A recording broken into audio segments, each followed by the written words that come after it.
Student good morning. आजकल स्कूलें बंद है तो आज हम इंग्लिश सीखेंगे। स्टूडेंट, आज तक अगर आपने अंग्रेजी की कोई क्लास नहीं ली है, डोंट वरी, हम एकदम आसान भाषा में अंग्रेजी सीखेंगे। आपको जीरो आता है, कोई टेंशन नहीं है। अंग्रेजी आज तक आपने नहीं पढ़ी, अंग्रेजी आज तक आपके लिए समस्या रही है स्कूल में, कॉलेज स्तर पर, तो भी आज से आगे नहीं रहेगी, ये मेरी गारंटी है। देखो, भाषा को समझने के लिए उसका पहला बेसिक आना बहुत जरूरी है। तो आज हम कंप्लीटली बेसिक पर बात करेंगे। अभी हमारी क्लास स्टार्ट होने में कुछ वक्त लगेगा, लेकिन आज हम पूरा बेसिक सीखेंगे। देखो, बिना basic we can't do anything, हम कुछ नहीं कर सकते। Let's start. देखो स्टूडेंट, हर लैंग्वेज का ना अपना एक फॉर्मेशन होता है, उसका अपना एक सेंटेंस पैटर्न होता है। इंग्लिश का भी अलग सेंटेंस का पैटर्न है। अगर देखो, अफसोस की बात है कि ना वो एक जो रूटीन चल ही रहा है, हमें बेसिक सेंटेंस का फॉर्मेशन भी नहीं आता और हम लोग एकदम कंपलसरी की किताबें पढ़ते रहते हैं और फिर ये जो समस्या है ना, ये जीवन भर ही बनी रहती है। तो मैं चाहता हूँ कि जो सेंटेंस के पैटर्न है ना, वो हम लोग समझे। बेसिक सेंटेंस पैटर्न लिखी कैसे जाएगी, समझी कैसे जाएगी, ठीक है। अब देखो, बात करते हैं हम सेंटेंस की। सेंटेंस यानी वाक्य। वाक्य कैसे बनेगा और क्या फॉर्मेशन है ना।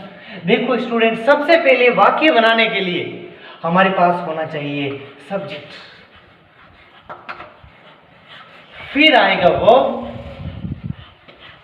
और फिर ऑब्जेक्ट और उसके बाद में अदर वर्ड। देखो, अब आप सोचोगे सर, ये कोई भी अंग्रेजी का सेंटेंस किसी भी वर्ब में अगर हम लिखते हैं, यही सेंटेंस पैटर्न होगा। सब्जेक्ट होगा, फिर वर्ब होगा, ऑब्जेक्ट होगा, अदर वर्ड। एक चीज और, ऑब्जेक्ट और अदर वर्ड हो ना हो, सेंटेंस में वर्ब होना बहुत जरूरी है। स्टूडेंट, जिसको वर्ब का नॉलेज है ना, वो सेंटेंस को समझ भी सकता है और सेंटेंस को बना भी सकता है। छोटे छोटे सेंटेंस बनाए दिन भर में, आप छोटे छोटे सेंटेंस सीखिए और देखिए एक दिन आपका जीवन कैसे बदलेगा। क्लियर है? और ज्यादा नहीं, विश्वास रखिए, हमेशा 20 मिनट सीखिए, बस 20 मिनट। देखो, सब्जेक्ट, वर्ब, ऑब्जेक्ट और अदर वर्ड। अब हम बात करेंगे सब्जेक्ट क्या होगा, ऑब्जेक्ट क्या है, वर्ब क्या है। किसी भी कोई भी वाक्य बना रहे हैं हम, किसी भी वर्ब हो, इंग्लिश का कैसा भी सेंटेंस हो, उसमें सब्जेक्ट और वर्ब तो होगी ही होगी। देखो, सब्जेक्ट क्या होता है? सब्जेक्ट यानी डूअर।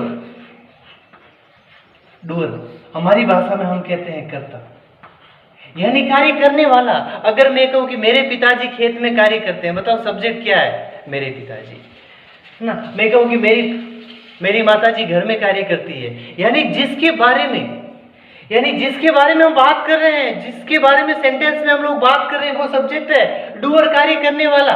अब देखो, आप सोचोगे सर सब्जेक्ट क्या होता है? डूअर होता है, लेकिन सब्जेक्ट के स्थान पर कौन कौन से आ सकते हैं, कौन बैठ सकता है सब्जेक्ट की जगह? ये हुई ना इंपॉर्टेंट बात। देखो स्टूडेंट, सब्जेक्ट के स्थान पर ना नाउन आ सकता है, हमारा नाउन सब्जेक्ट बन सकता है, नाउन। और या फिर सब्जेक्ट बनेगा प्रोनाउन।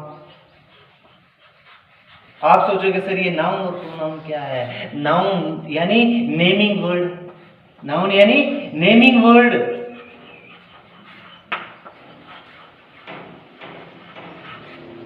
नेमिंग वर्ड, नाउन यानी नेमिंग वर्ड। संसार में किसी का भी नाम जिसको हम वी कैन टच, हम टच कर सकते हैं, वी कैन फील, हम महसूस कर सकते हैं, वो सारा नाउन है। जैसे मेरा नाम कैलाश है, नाउन है ना। अब ये हवा चल रही है, ये नाउन है। जिसको हम कहीं भी प्रकृति में चारों ओर देख सकते हैं, we can see, we can feel, we can touch, वो सारा नाउन है, वो सारा हमारा सब्जेक्ट बनेगा। क्लियर है? अब देखो, और अगर नाउन की जगह प्रोनाउन है, वो भी हमारा सब्जेक्ट बन सकता है। मैं कहूँ कि कैलाश सर पढ़ाते हैं, अगर मैंने कैलाश सर की जगह कहा ही वह पढ़ाते हैं, देखो कैलाश सर की जगह मैंने वह किया, तो वह क्या? प्रोनाउन है, यानी हिंदी में कहते हैं हम सर्वनाम। देखो, छोटी छोटी बातें सीखेंगे तो उससे क्या हम लोग सेंटेंस बना सकेंगे और सेंटेंस को सीख सकेंगे। देखो, हमने बात की सब्जेक्ट और वर्ब। अंग्रेजी भाषा ऐसी लिखी जाएगी और ऐसे ही समझी जाएगी। विश्वास रखिए, अगर आपको वर्ब का नॉलेज है ना, यू कैन अंडरस्टैंड लैंग्वेज, आप भाषा को समझ सकते हैं। सब्जेक्ट क्या है? डूअर कर्ता। सब्जेक्ट के स्थान पर कौन आ सकता है? सब्जेक्ट के स्थान पर नाउन आ सकता है। नाउन आएगा, प्रोनाउन भी आएगा, या तो नाउन आएगा या प्रोनाउन आएगा। नाउन क्या है? नेमिंग वर्ड, किसी का भी नाम। जैसे मैं कहूँ कि मेरे पिताजी खेत में कार्य करते हैं, मेरे पिताजी, मेरे पिताजी। किसकी बात हो रही है सेंटेंस में? मेरे पिताजी की। और मेरे पिताजी क्या है? नाउन है। नेम ऑफ एनीथिंग नाउन है, सब्जेक्ट के स्थान पर आए। और उसके बाद में प्रोनाउन, मैंने कहा वह खेत में कार्य करते हैं, है ना, तो वह यानी कौन? सर्वनाम यानी प्रोनाउन बनेगा। अब देखो स्टूडेंट, सब्जेक्ट के स्थान पर तो नाउन और प्रोनाउन आएगा। सब्जेक्ट सबसे पहले रहेगा, उसके बाद में वर्ब आएगी, सब्जेक्ट के बाद में वर्ब आएगी। ध्यान रखना स्टूडेंट। अब देखो, वर्ब ना हेल्पिंग वर्ब भी होती है और मेन वर्ब भी होती है। मेन वर्ब सीखने के लिए हम लोगों को टेंस सीखना होगा, और हेल्पिंग वर्ब को भी सीखने के लिए हम लोगों को टेंस सीखना होगा। टेंस क्या है? टेंस यानी वर्ब। हम लोग ना टेंस में सीखेंगे वर्ब। टेंस क्या होता है? Tense is equal to verbs. Tense यानी वर्ब्स। अगर हमें टेंस आते हैं तो हमें वर्ब का नॉलेज आएगा। वर्ब का नॉलेज है अगर हमारे पास, तो हम लोग वाक्य बना सकते हैं। देखो, सारी समस्या जड़ से खत्म। अगर हमें देखो वर्ब का नॉलेज प्राप्त करना है तो हम लोगों को टेंस सीखना होगा। टेंस के अलावा वर्ब में हम लोगों को मॉडल सीखने होंगे। और अगर वर्ब का नॉलेज, सेंटेंस को समझना है तो हमें पैसिव सीखने होंगे। देखो, 3 टॉपिक आपको सीखना है और समस्या आपकी जीवन भर के लिए खत्म। वर्ब के लिए हम लोग टेंस सीखेंगे, मॉडल सीखेंगे और पैसिव सीखेंगे। आधा घंटा अगर हम लोग रोजाना सीखें ना तो सिर्फ और सिर्फ 2 महीने का काम है। और विश्वास रखिए, स्टिल आई नो 3 टॉपिक्स, 3 ही टॉपिक मुझे आते हैं। I cracked back to back 4 exam of RPC. देखिए स्टूडेंट, आगे बात करते हैं। Subject verb. वर्ब देखो, हेल्पिंग वर्ब भी होती है, मेन वर्ब भी होती है। वाकई में हेल्पिंग वर्ब कभी अकेली नहीं आती, मेन वर्ब तो अकेली आ सकती है। आप सोचोगे सर मेन वर्ब क्या होती है, इसके बारे में बताइए। टॉपिक पढ़ेंगे, सब कुछ पढ़ेंगे, डोंट वरी। मेन वर्ब पढ़ेंगे हम लोग, टेंस में पढ़ेंगे, मॉडल में पढ़ेंगे, पैसिव में। मेन वर्ब का नॉलेज आएगा, हम लोग सीख लेंगे। हेल्पिंग वर्ब भी हम लोग टेंस में सीख लेंगे। अब बात करते हैं ऑब्जेक्ट। वर्ब यानी क्या होता है? क्रिया, यानी जो डूअर कार्य करता है वो सब क्रिया है। मैं कहूं कि कैलाश सर पढ़ाते हैं, डूअर कौन है? कैलाश सर। सेंटेंस में मेन कौन है बताओ? कार्य करने वाला doer Kailash sir. Kailash sir क्या कर रहे हैं? पढ़ा रहे हैं। तो जो डूअर, जो सब्जेक्ट हमारा कार्य करता है ना, जो कार्य करता है ना, वो वर्ब है, वो क्रिया है। वर्ब यानी क्या होती है? क्रिया। क्लियर है? जैसे मैं कहूं कि किसान खेत में कार्य करते हैं, सब्जेक्ट कौन है? किसान। किसान क्या कर रहे हैं?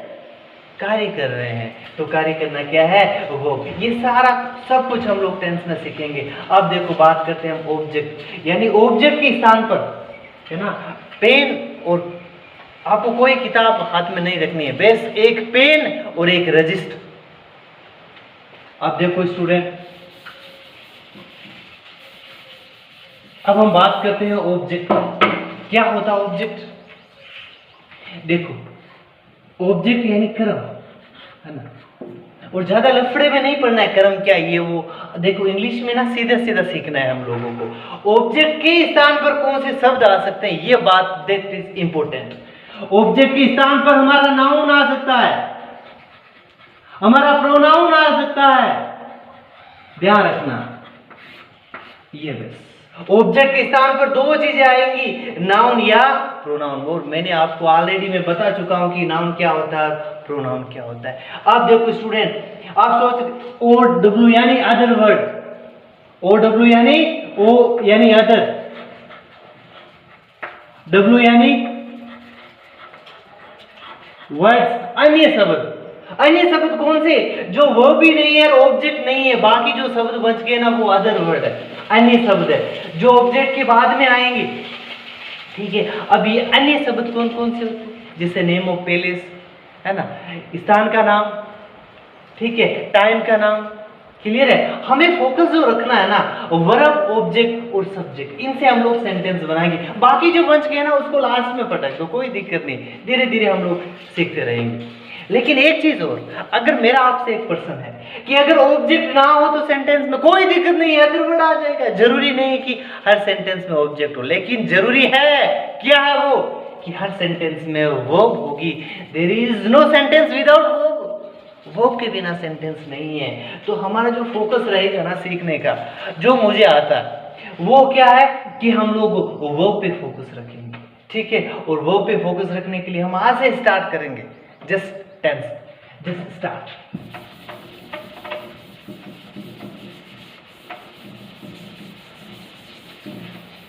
Without wasting time, we should start now. Student, we are going to start tense. कई लोग बचपन से ना सीखते आ रहे हैं। स्टूडेंट मुझसे कहते हैं सर बचपन से सीखा लेकिन टेंस समझ नहीं आया। लेकिन एक बार टेंस सीख लो, दुनिया में भूल जाओगे ना, गारंटी है मेरी। टेंस क्या है? देखो टेंस में ना, tense is equal to verb. Tense verb है, बस ध्यान रखो। और ये वर्ब क्या होती है? वर्ब होती है एक्शन वर्ड। वर्ब क्या होती है? Action word. यानी वर्ब से हमें पता चलता है कि एक्शन यानी कार्य। एक्शन यानी कार्य। कार्य कब हुआ है? एक्शन कब हुआ है? एक्शन या तो हमारा प्रेजेंट में हुआ है, एक्शन या तो हमारा पास्ट में है, और एक्शन या तो हमारा किस में है? फ्यूचर में। बेस यही तो टेंस है, प्रेजेंट, पास्ट एंड फ्यूचर। हमारा जो एक्शन है ना, टेंस क्या है? वर्ब है। टेंस में हम लोग वर्ब सीखते हैं। What is tense? टेंस यानी वर्ब। देखो, और वर्ब क्या है? Action word. एक्शन यानी कार्य। और जो हमारा एक्शन वर्ड होता है ना, वो अलग अलग टाइम में होता है। जैसे देखो, हमारा एक्शन प्रेजेंट में होता है, पास्ट में जो एक्शन हो गया हमारा, पहले कल हमने कार्य किया था, 2 साल पहले ऐसा किया था, वो सारा एक्शन पास्ट में था। और फ्यूचर में, इन फ्यूचर हम कुछ करेंगे, इन फ्यूचर हम कुछ करेंगे, वो एक्शन हमारा किस में होगा? फ्यूचर में होगा। तो सिंपल सी मैं आपको बता दूं स्टूडेंट, आप देखो प्रेजेंट टेंस है, यानी प्रेजेंट में अगर कोई वर्ब आएगी, वो वर्ब की फर्स्ट फॉर्म अगर कहीं आ जाए तो समझ लेना ये कार्य वर्तमान में हुआ है या हो रहा है। और वर्ब की सेकंड फॉर्म अगर कहीं भी सेंटेंस में आ जाए ना, समझ लेना बात पास्ट की हो रही है, बीते हुए वक्त की बात हो रही है, ठीक है ना। और अगर किसी भी सेंटेंस में विल और सेल हो, विल और सेल, तो स्टूडेंट समझ आना आप कि कार्य इन फ्यूचर होगा, आने वाले समय में होगा। क्लियर है? हम लोग सेंटेंस क्यों नहीं समझ पाते? दिक्कत ये है कि हमें वर्ब नहीं आती। वर्ब नहीं आती इसका मतलब हम लोगों ने टेंस नहीं सीखा है, ठीक है ना। अब देखो स्टूडेंट, प्रेजेंट पे वर्ब की फर्स्ट फॉर्म आएगी, प्रेजेंट में इज एम आता है। अभी क्लास शुरू नहीं हुई है, सिर्फ जनरल बात हो रही है। और पास्ट में वाज वर आएगा। क्लियर है? और फ्यूचर में हमेशा विल सेल रहेगा।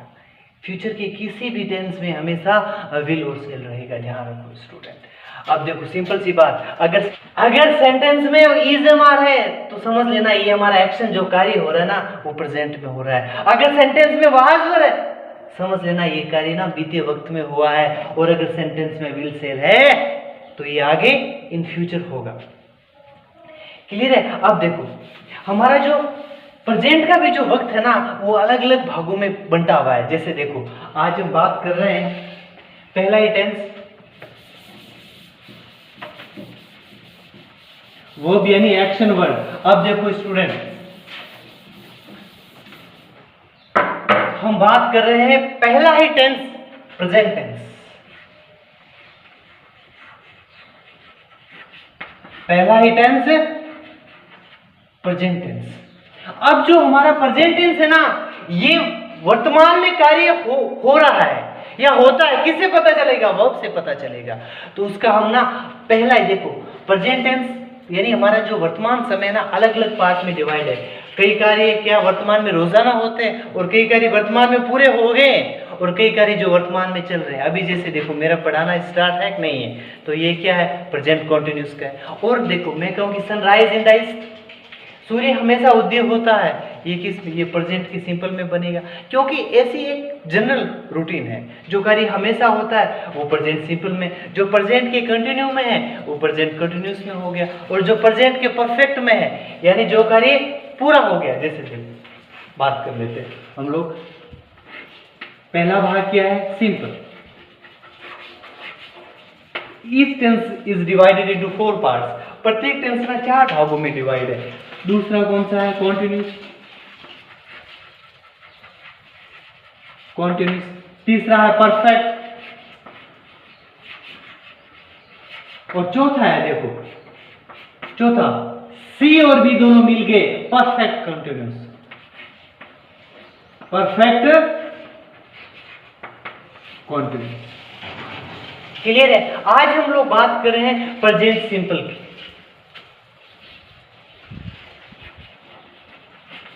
Present simple. देखो अब इंग्लिश के वाक्य की क्या पहचान है कि ये वाक्य प्रेजेंट सिंपल का है। देखिए स्टूडेंट, सब्जेक्ट आएगा और अगर वाक्य में वर्ब की फर्स्ट फॉर्म है, ध्यान रखना, वर्ब की फर्स्ट फॉर्म है तो वो हमारा वाक्य प्रेजेंट सिंपल में है। या फिर वर्ब की फर्स्ट फॉर्म के साथ क्या आएगा? SEIS, और फिर क्या है? ऑब्जेक्ट। देखो स्टूडेंट, हम लोग टेंस क्यों सीखते हैं? एक है कि 9th और 10th में ना 4 नंबर का सीधा डायरेक्ट वर्ब पूछते हैं। उसके अलावा भाषा को समझने के लिए हमें टेंस आने बहुत जरूरी है। अब देखो वर्ब की फर्स्ट फॉर्म है तो हम लोग समझ गए कि ये ना प्रेजेंट सिंपल का है, लेकिन इसका अर्थ क्या निकलेगा? ध्यान रखो, अगर इंग्लिश का कोई भी सेंटेंस जिसमें पहले सब्जेक्ट और फिर वर्ब की फर्स्ट फॉर्म या फर्स्ट फॉर्म SEIS है, इसका अगर हिंदी में अर्थ हम लोगों को समझना है तो ध्यान रखना, जिन हिंदी वाक्यों के अंत में बचपन से पढ़ते आ रहे हैं, जिन हिंदी वाक्यों के अंत में, हिंदी वाक्यों के अंत में क्या है? ता हूं, मैं पढ़ता हूं, हम पढ़ते हैं, लास्ट में ते आ रहा है, वह पढ़ती है और वह पढ़ता है। ये हुई ना बात कि जिन हिंदी वाक्यों के अंत में ये जो शब्द आता है, ता हूं, ते है, ती है, वो या ता है, ये ना वर्ब की फर्स्ट फॉर्म से ना ये अर्थ निकलेगा।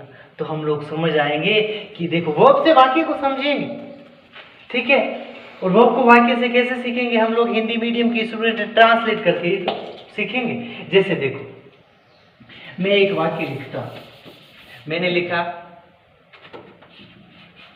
We learn. We learn. देखो सबसे पहले क्या आता है वाक्य में? सब्जेक्ट। सीखने वाले कौन है? हम, सब्जेक्ट, और उसके बाद में वर्ब, उसके बाद में वर्ब। देखो वी के साथ वर्ब की क्या आई है? फर्स्ट फॉर्म आई है। समझ आ रहा कौन सा टेंस है? Present simple. लेकिन आपको ना कम से कम 100-150 बेसिक वर्ब आपको याद होने चाहिए। वर्ब आपको किसी भी, जैसे 9th 10th की पासबुक, 11th 12th की, जहाँ कहीं भी आपको 100-150-200 वर्ब याद कर सको ना, आपका आगे का सफर बहुत आसान होगा। We learn, we first form है, पहचान ली हमने कि फर्स्ट फॉर्म आई है तो प्रेजेंट सिंपल की वर्ब है। तो देखो हिंदी के अंत में क्या आएगा? इनमें से कोई आएगा। वी यानी हम, वी यानी हम, और लर्न यानी सीखना। लेकिन ये फर्स्ट फॉर्म है तो हिंदी वाक्य के अंत में से इनमें से आएंगे तो हम सीखते हैं, हम सीखते हैं। बताओ इसका हमने हिंदी में ट्रांसलेट किया, लास्ट में क्या आया है? ते है, हम सीखते हैं। वी लर्न यानी सब्जेक्ट के हिसाब से हमेशा वर्ब आएगी। यानी वर्ब की फर्स्ट फॉर्म आप सोच रहे हो सर आपने बोला या तो फर्स्ट फॉर्म आएगी या SEIS। हम बात करेंगे SEIS की कौन कौन से सब्जेक्ट के साथ फर्स्ट फॉर्म आएगी और कौन कौन से सब्जेक्ट के साथ SEIS आए। आज हमने सीखा प्रेजेंट सिंपल टेंस। अब आगे हम सीखेंगे जो 10th के एग्जाम में है ना कैसे प्रश्न पूछे जाएंगे, ठीक है, किसके साथ वर्ब की फर्स्ट फॉर्म में SEIS आएगा। विश्वास रखिए आप ना 2 दिन के अंदर 4 नंबर जो 10th में आते हैं, 9th में आते हैं, और उसके अलावा जो 12th क्लास के स्टूडेंट हैं, है ना, जिनको क्या करना होता है? रिटर्न में लिखना होता है, सीधी ग्रामर नहीं आती, उनको क्या करता है? बेसिक, उनसे यही एग्जामिनर यही एक्सपेक्ट करते हैं कि उनको बेसिक ग्रामर आए तो वो एकदम रिटर्न में लिख सके। तो लिखने के लिए आपको क्या आना चाहिए? वर्ब का नॉलेज, और वर्ब के लिए क्या करना पड़ेगा? आपको टेंस सीखना होगा। Okay, have a nice day, कल मिलते हैं।